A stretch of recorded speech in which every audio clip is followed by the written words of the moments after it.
Amen. Ngunit bago tayo pumasok sa ating paghahanda para sa pagpupropesiya, sa pamamagitan ng maraming pakikipagsalamuha at panalangin, nadama kong kailangan kong magsalita ng konti tungkol sa bagay na ito ng pagpupropesiya. So, ano ba talaga ang pagpupropesiya? Kaugnay nito, nais kong tukuyin ang sinabi ng Panginoon sa mga disipulo, lalo na kay Simon Pedro sa aklat ng Mateo, Kabanata 16. Siyempre, malaking bahagi ng kabanatang ito ay tungkol sa pag-uusap ng Panginoon at ng kanyang mga disipulo. Una, tinanong ng Panginoon ang mga disipulo, sino ang sinasabi ng mga tao tungkol sa akin? Sumagot sila na ang ilan ay nagsasabing siya ay isang propeta at may iba naman na nagsasabi ng iba't ibang bagay. Pagkatapos ay tinanong ng Panginoon, ngunit kayo, sino ang sinasabi ninyong ako? At sa talata 16, sumagot si Simon Pedro, ikaw ang Kristo, ang anak ng Diyos na buhay. At sumagot ang Panginoon, mapalad ka, Simon Barjona, sapagkat hindi ito ipinahayag sa iyo ng laman at dugo, kundi ng aking Ama na nasa mga kalangitan. Dito, tumanggap si Simon ng isang pahayag o isang revelasyon na ang Panginoong Hesus, ang taong Hesus na kanyang sinusundan, ay hindi isang pangkaraniwang tao. Siya ang Kristo, ang anak ng Diyos na buhay. Napakadakilang pahayag nito para kay Pedro.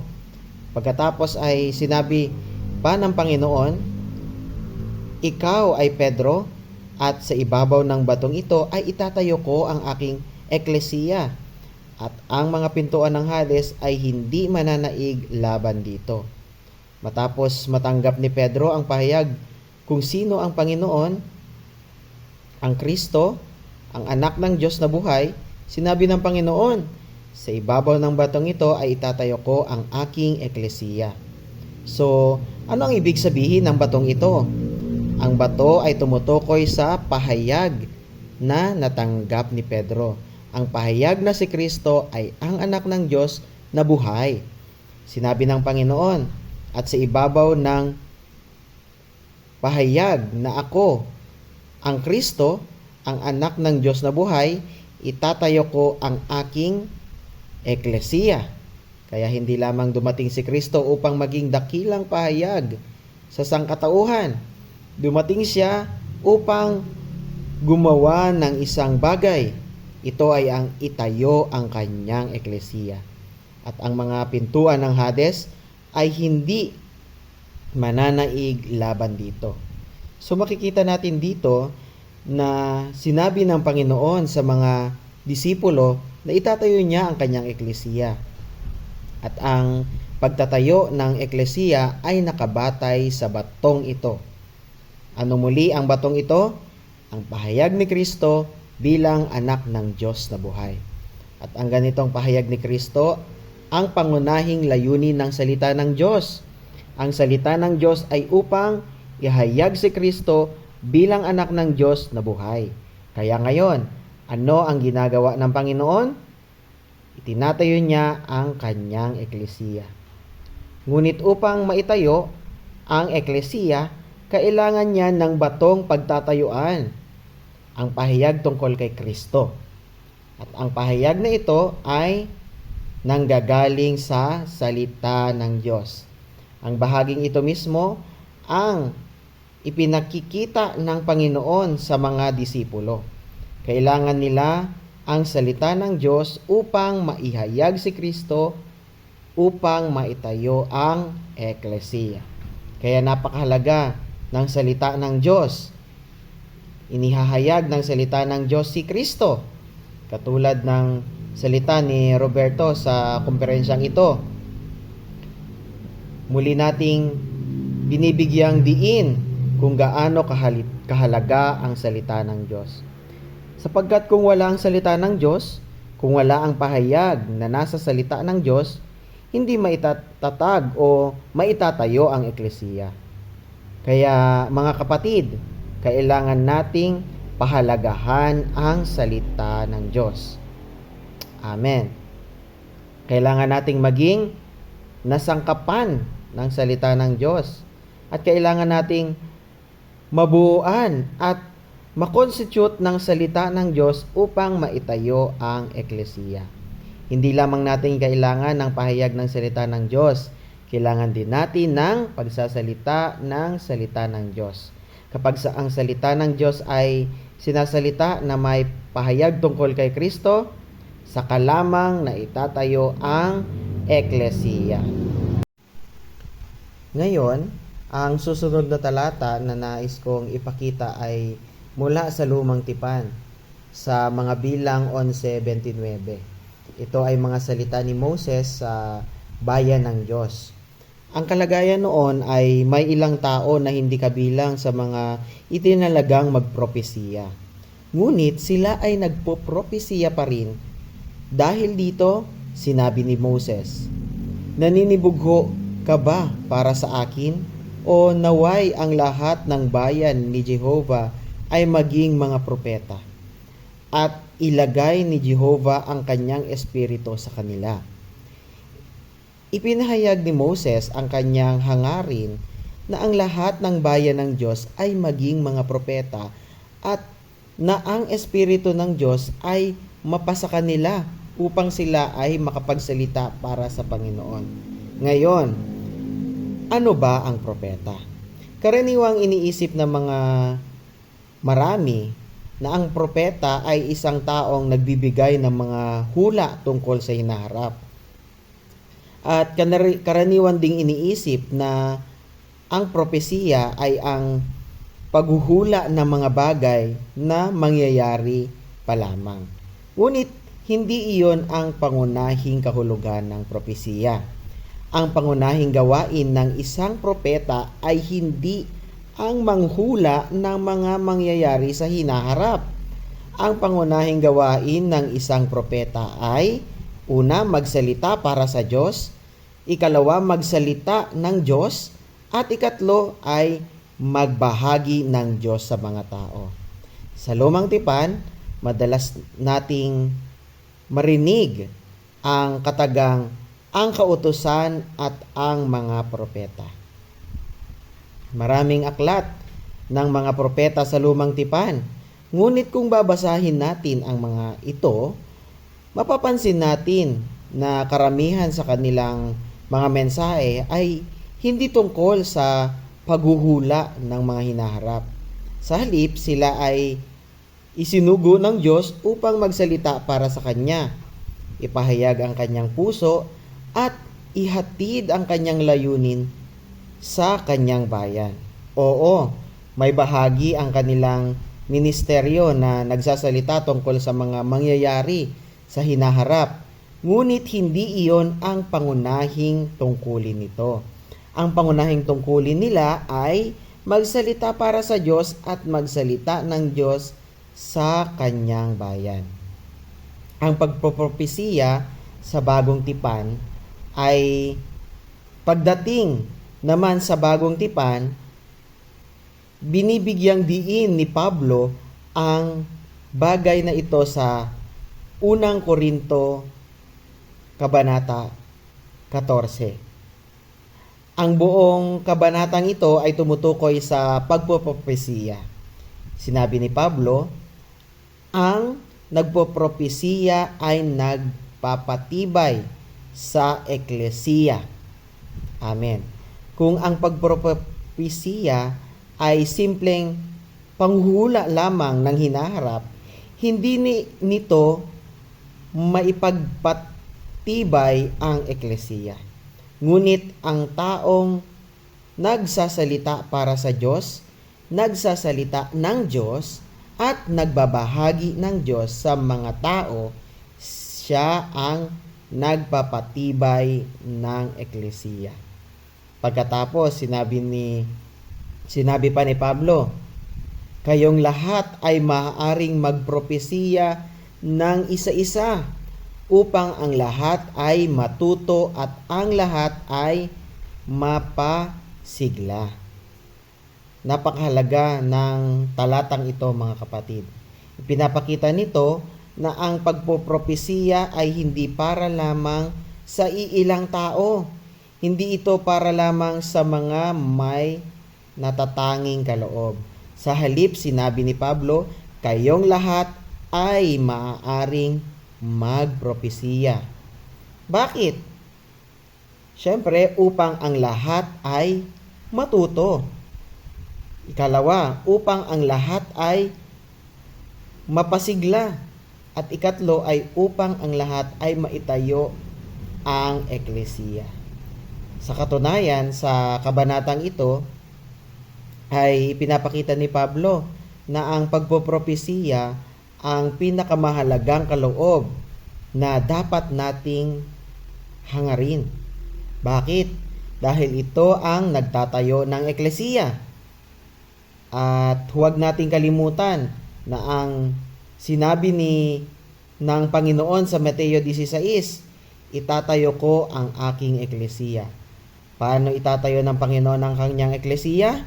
Ito ay sa pamamagitan ng paghahayag ng salita ng Diyos. At ang salitang ito ay nihahatid sa pamamagitan ng lahat ng mananampalataya habang sila ay nagpopropesiya. Habang nagsasalita sila ng salita ng Diyos, ipinapamahagi nila ang Diyos sa ibang mga mananampalataya. At sa ganitong paraan, ang eklesiya ay naitatayo. Kaya naman, ginamit ni Pablo ang buong unang Korinto 14 upang talakayin ang mahalagang bagay na ito. Lubos kong inirekomenda sa inyo na muli ninyong basahin ang kabanatang yon, mga kapatid. Maging sa talata 26 ay sinabi ni Pablo, kapag kayo ay nagtitipon, bawat isa ay may dala. Hindi niya sinabi na iilan lamang ang may dala. Hindi niya sinabi na ang mga pinakamagagaling or pinaka-talented lamang yung mayroong mga bahagi. Kundi sinabi niya, bawat isa ay may dala. Bakit? Sapagkat bawat isa ay dapat magkaroon ng maiaambag para sa pagtatayo ng eklesiya. Ito ang wastong kahulugan ng pagpopropesiya. Kaya mga kapatid, huwag nating kalimutan, ang magpropesiya ay ang magsalita para sa Diyos, magsalita ng Diyos, at magbahagi ng Diyos sa mga tao. Sa ganitong paraan, ang eklesiya ay naitatayo. Ngayon naman, nais kong isalamu sa inyo, mga kapatid, ang tungkol sa mga pangunahing sangkap ng isang propesiya. Bilang mga nagnanais na magsagawa ng pagpopropesiya, kapag tayo ay nagtitipon, paano natin ihahanda ang ating sarili? Paano natin ihahanda ang ating pagpopropesiya? Mayroong hindi bababa sa tatlong pangunahing sangkap. Una, ito ay ang personal na kaalaman sa mga kasulatan. Upang tayo ay makapagpropesiya, nangangahulugan na magsalita ng salita ng Diyos. Ang unang bahagi na kailangan natin ay ang isalita ang Diyos mismo. Kailangan natin ng magkaroon ng personal na kaalaman sa mga kasulatan. So, ito yung unang bahagi na ibinahagi sa atin ng mga kapatid noong nakaraang gabi. Ang ibig sabihin nito ay kailangan nating maging pamilyar sa Biblia. Kailangan nating malaman kung ano ang sinasabi ng Biblia. Hindi lamang sa piling bahagi nito, kundi sa buong kasulatan. Dapat nating basahin ang Biblia hindi ng paisa-isa, paboritong bahagi lamang natin, kundi sa maayos na pagkakasunod-sunod mula sa simula hanggang sa katapusan. Mula sa Genesis hanggang sa Apokalipsis. Kailangan nating maging pamilyar sa salita ng Diyos sa literal nitong kahulugan. Kaya talagang inirerekomenda ko na tayong lahat ay magbasa lahat ng Biblia. Kung nais nating matutong magpropesiya, ito ang unang pangunahing sangkap. Halimbawa, ang Panginoong Hesus sa Mateo 4, nang tuksuin ng dyablo ang Panginoong Hesus sa ilang, gumamit siya ng mga talata mula sa Deuteronomio. Sinabi niya, hindi sa tinapay lamang nabubuhay ang tao, kundi sa bawat salitang lumalabas sa bibig ng Diyos. At muli, huwag mong tuksuin ang Panginoon mong Diyos. Mapapansin natin na literal niyang sinipi ang mga kasulatan. Ipinapakita nito na ang Panginoon ay lubos na pamilyar sa salita ng Diyos. Nang dumating si Satanas upang siya ay tuksuhin, agad niyang sinagot ang mga salitang ito gamit ang mga kasulatan. Ganito din si Pablo. Marami sa kanyang mga salita ay naglalaman ng mga sipi mula sa lumang tipan.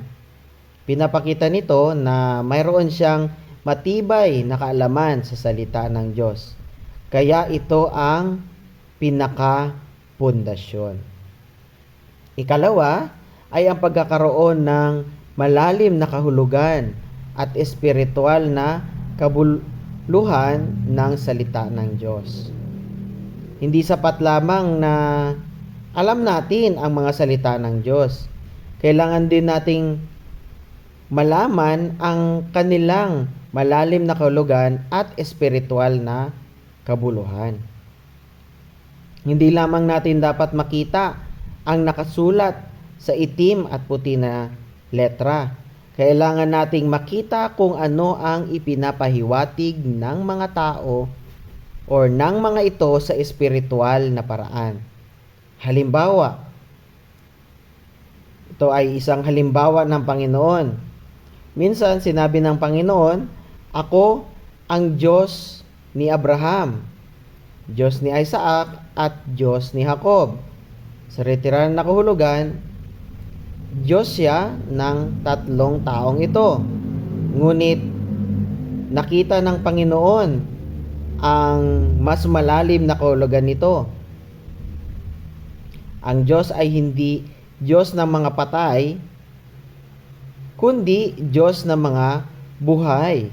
Sa makatuwid, ang talatang ito ay tumutukoy sa pagkabuhay na muli.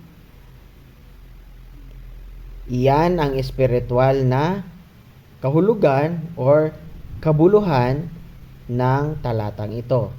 Kailangan nating matutunang makita ang mga ganitong malalalim na kahulugan. Salamat sa Panginoon dahil marami tayong tulong ngayon sa ministeryo. Mayroon tayong recovered version. At ang recovered version na ito ay may mga footnotes. Mayroon din tayong life study at iba pang mga ministeryo at espiritual na aklat.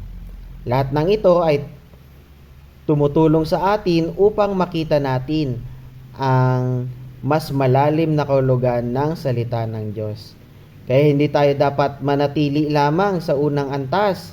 Dapat tayong magpatuloy hanggang sa makita ang espiritual na kahulugan ng salita.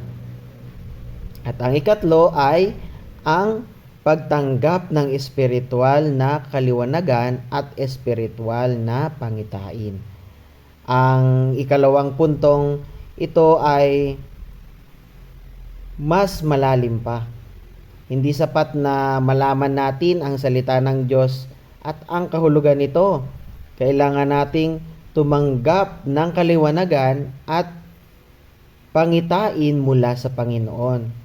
Ito ang nagbibigay buhay sa salita ng Diyos at hindi lamang ito nagbibigay buhay sa atin, kundi maging sa mga taong pinagsasalitaan natin. Hindi natin maaaring ihatid ang salita ng Diyos na parang binabasa lamang ang salita ng aklat. Kailangan itong samahan ng espiritual na kaliwanagan at espiritual na pangitain. Isang halimbawa ni Pablo sa mga Gawa 13, ginamit ni Pablo ang mga awit 2:7. Sabi niya doon, "Ikaw ang aking anak. Sa araw na ito ay ipinanganak kita." Kung walang kaliwanagan, maaaring isipin natin tumutukoy ito sa pagkakatawang tao ni Kristo.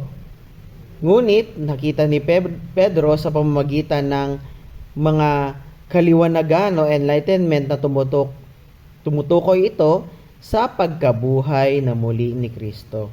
Ito ay isang halimbawa ng espiritual na kaliwanagan. Habang binabasa natin ang salita ng Diyos, dapat nating hanapin ang kaliwanagang ito mula sa Panginoon. So, paano tayo tumanggap ng kaliwanagan, mga kapatid? Una, dapat tayong magkaroon ng kahandaang tumanggap ng liwanag.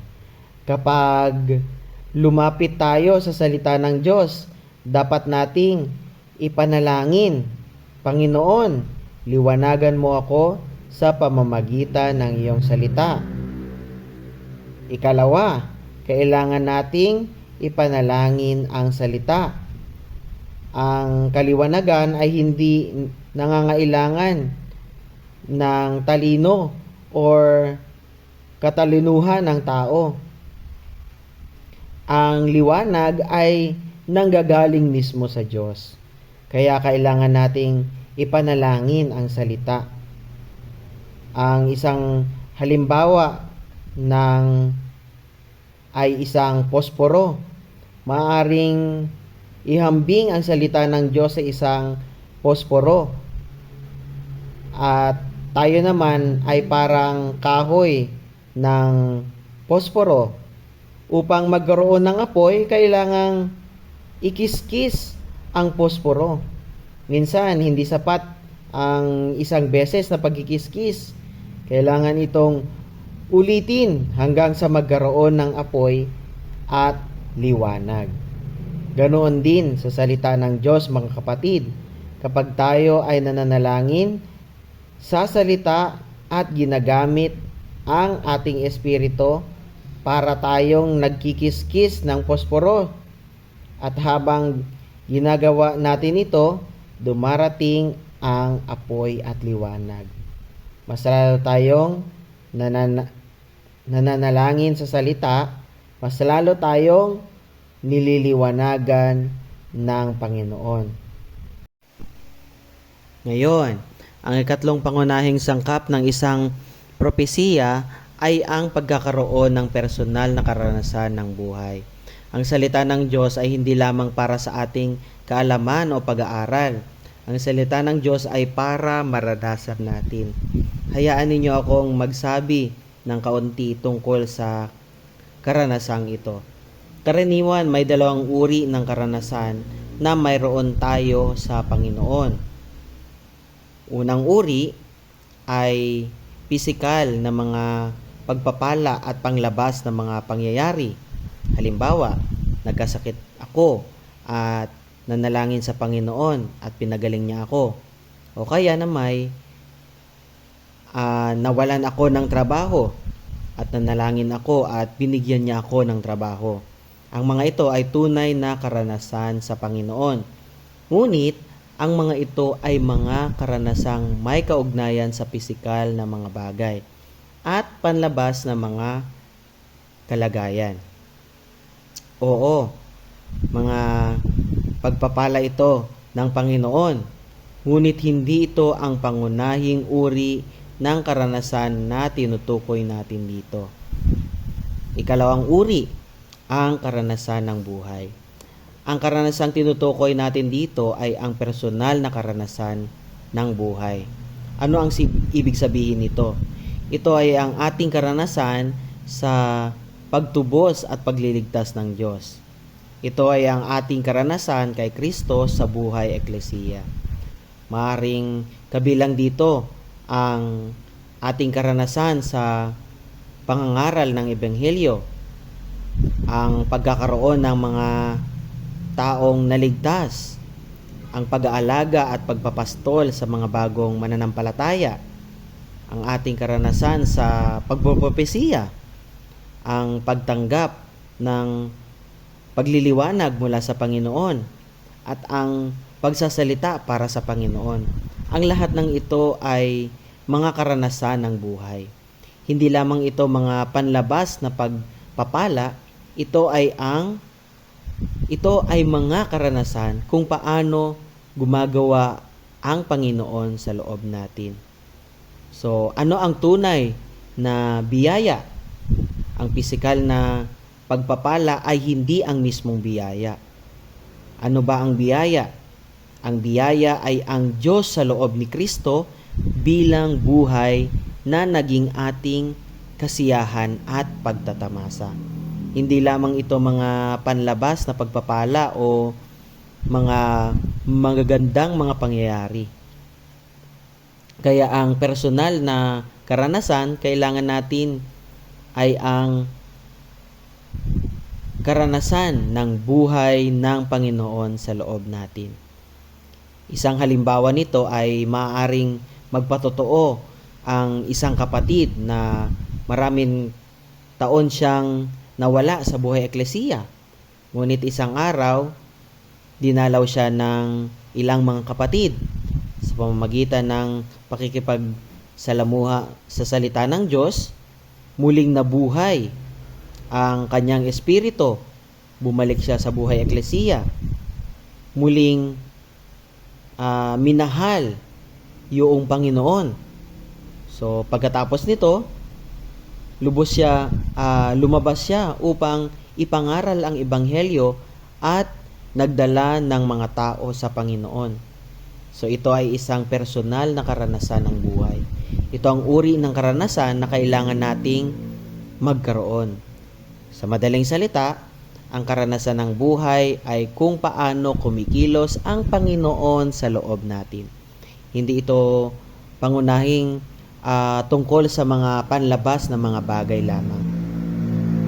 So, ang tatlong pangunahing sangkap ng isang propesiya, mga kapatid, ay ang una ay ang salita ng Diyos. Kailangan natin na magkaroon ng literal na kaalaman sa salita ng Diyos. Ikalawa ay yung kaliwanagan at pangitain. Ibig sabihin, kailangan nating tumanggap ng espiritual na kaliwanagan at espiritual na pangitain mula sa salita ng Diyos. At ang ikatlo ay ang personal na karanasan ng buhay. Batay sa kaliwanagan na natanggap natin, kailangan nating magkaroon ng personal na karanasan sa buhay ng Panginoon. Kapag pinagsama-sama natin ang tatlong ito, magkakaroon tayo ng mabuting propesiya. Amen. So, mayroon pang isang mahalagang paalala, mga kapatid. Hindi ito bahagi ng propesiya, kundi isang bahagi na dapat nating iwasan. Dapat nating iwasan yung mga personal na karanasan bilang sentro ng ating pagpropropesiya o ng ating pagmimensahe. Kalawa, yung mga personal na mga patotoo natin. Katlo, yung mga damdamin natin. Kaapat, yung sarili nating kaisipan. Ikalima, yung ating mga opinyon. Ikaanim, yung ating mga emosyon. Ikapito ay yung ating pagkiling sa isang bagay.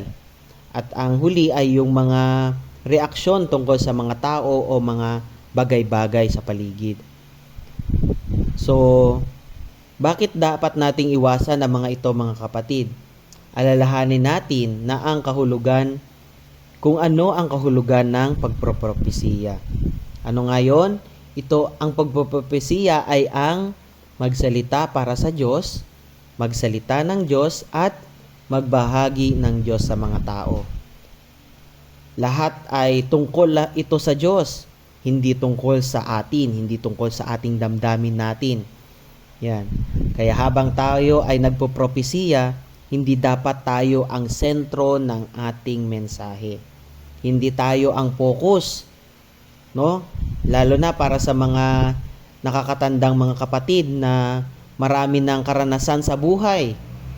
Ulitin ko ha, lalo na para sa mga nakakatandang mga kapatid na marami ng karanasan sa buhay. May panganib na mas marami nating maibabahagi ang ating sariling mga karanasan kaysa sa salita ng Diyos. Kapag ganoon ang nangyayari, hindi na tayo nagpopropesiya. Ito ay nagiging personal na opinion na lang natin, nagiging personal na kaisipan, nagiging personal na damdamin, o personal na karanasan lamang. At dapat nating iwasan ang mga bagay na ito. No? So, maaari ba tayong gumamit ng mga personal na karanasan? Oo naman. Ngunit bilang illustration lamang. Hindi sila dapat maging pangunahing laman.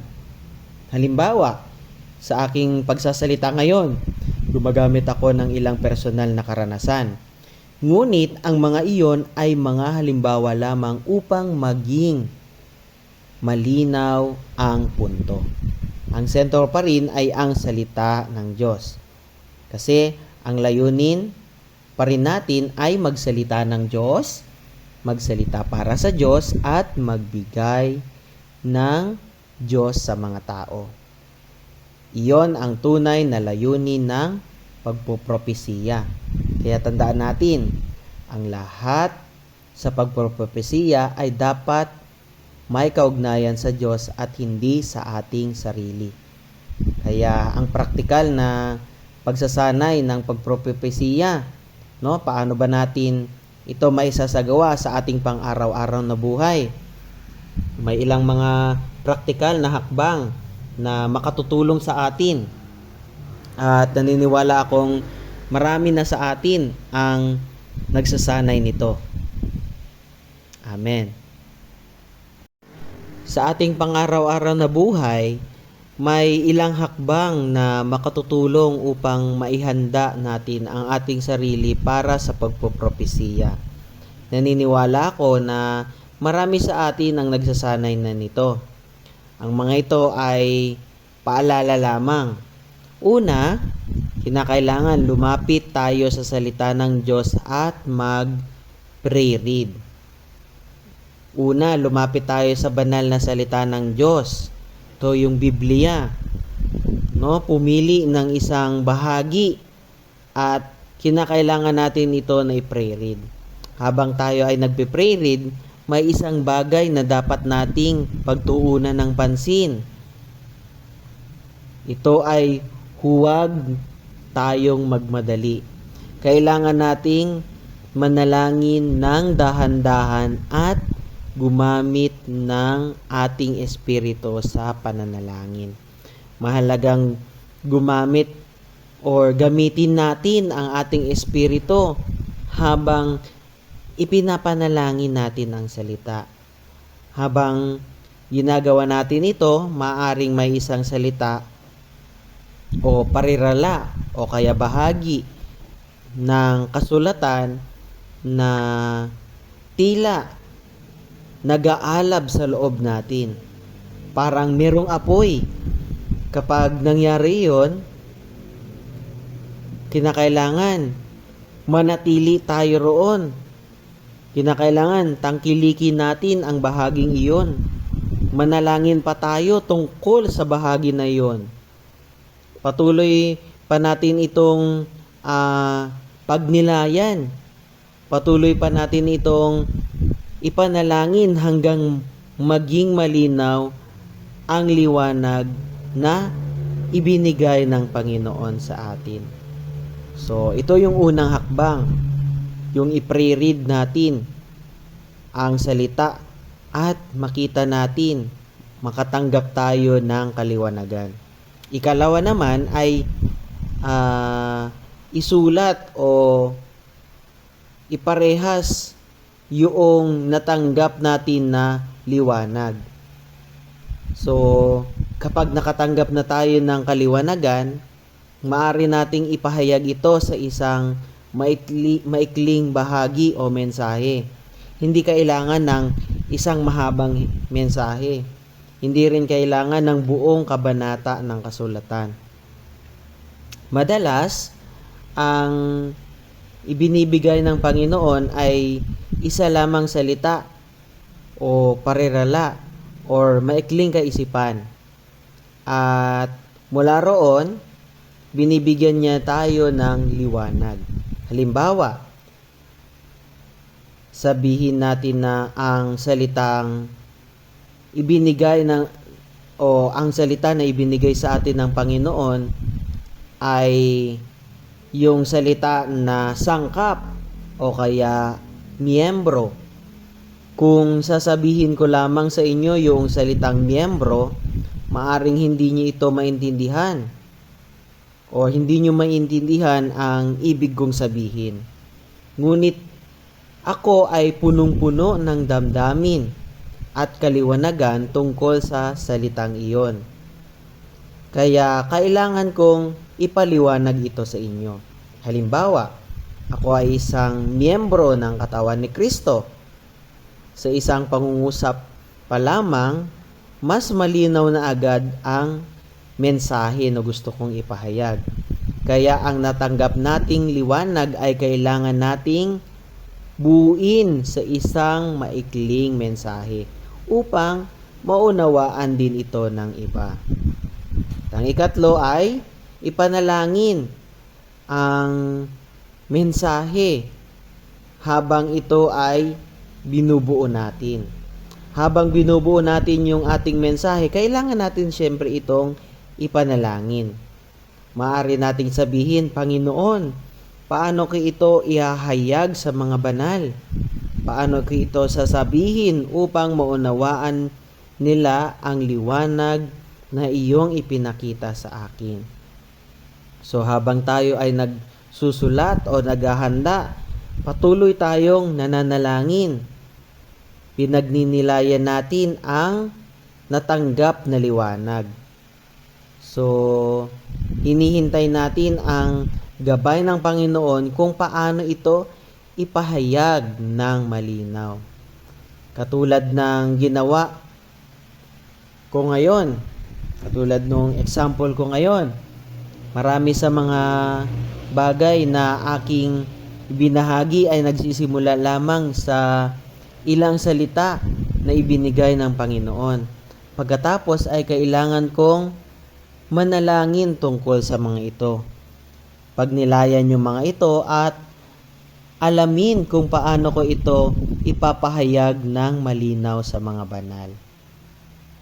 At ang ikaapat naman ay hanapin ang pagpupuno at pagbubuhos ng Espiritu. Kapag handa na yung ating mensahe at bago tayo magsalita o magpropesiya, kailangan nating hanapin ang pagpupuno at pagbubuhos ng Espiritu. Napakahalaga nito mga kapatid. Hindi tayo dapat magsalita na parang nabibigay lamang ng lecture. Hindi sapat na mayroon tayong tamang kaalaman.